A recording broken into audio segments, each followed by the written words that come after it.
Bonjour les amis, j'espère que vous allez bien. Nous avons une nouvelle série à démarrer aujourd'hui parce que jusque-là nous avons bâti l'hôtel. Mais aujourd'hui nous parlerons dans une petite mini-série de comment bâtir la famille. Et oui, et ce n'est pas seulement si vous êtes marié qu'on va parler de cela. Parce que Dieu a une famille et chacun de vous a un rôle très particulier, très spécifique à jouer dans ce qui concerne la famille de Dieu. C'est la saison pour bâtir, donc on va tous se mettre à l'œuvre. Mais considérons cette première vérité.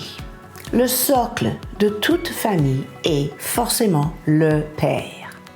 Savez-vous que le mot hébreu Abba veut dire la source? Effectivement, le Père est la source de tout ce qui va se produire dans une famille. Aujourd'hui, dans un monde où les pères sont de plus en plus ciblés et menacés et attaqués, affaiblis, privés de leur véritable destinée, nous avons quelque chose à faire. Nous pourrons bâtir une famille chez nous et aussi au sein de l'Église de Dieu, en révélant qui? Le Père Céleste, notre Père Céleste. Et oui, c'est à vous de révéler votre Père Céleste, parce que le cri de cette génération, c'est où est le Père? Nous sommes entourés d'orphelins, et la mentalité d'orphelin est même présente dans l'Église de Dieu. Est-ce que vous vous rappelez de cette chanson fameuse de Stromae il y a quelques années, Papa où t'es?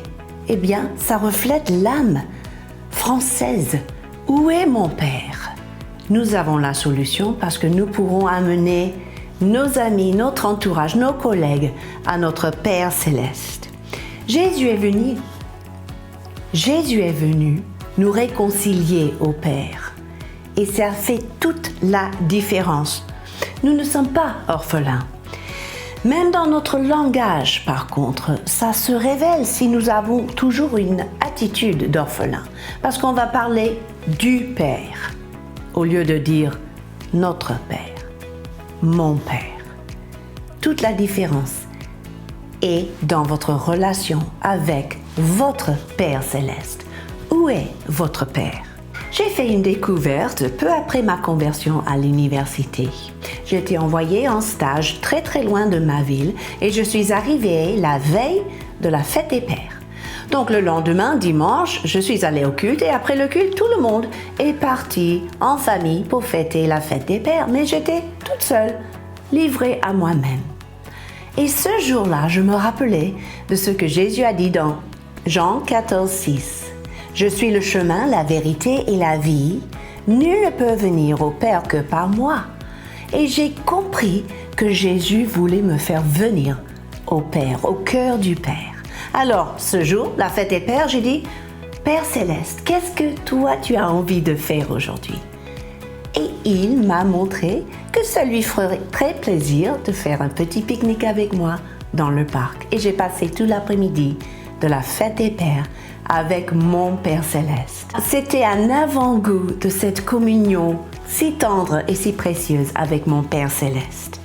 Vous voyez, si Jésus nous enseigne de prier notre Père qui est aux cieux, ce n'est pas pour souligner la distance entre notre Père Céleste et nous ici sur la terre, mais pour nous approcher de lui, de nous faire comprendre qu'il fait partie de notre famille intime et qu'il a envie de se révéler. Si Jésus nous dit dans Matthieu 5, 48, « Soyez donc parfaits comme votre Père Céleste est parfait », ce n'est pas pour nous inciter au perfectionnisme, mais nous inspirer à mieux connaître notre Père. Ne soyons pas comme des disciples qui ne reconnaissaient même pas le Père, parce que eux, ils ont demandé « Jésus, montre-nous le Père ». Mais Jésus a dit « Si vous m'avez vu, vous avez vu le Père ». Où est le Père dans votre vie? Où est le Père dans votre vie de prière? Il est temps pour vous et moi de découvrir véritablement notre Père Céleste de manière intime. Si cela vous interpelle, n'hésitez pas à cliquer sur like et me laisser vos commentaires. Je vous dis à la semaine prochaine.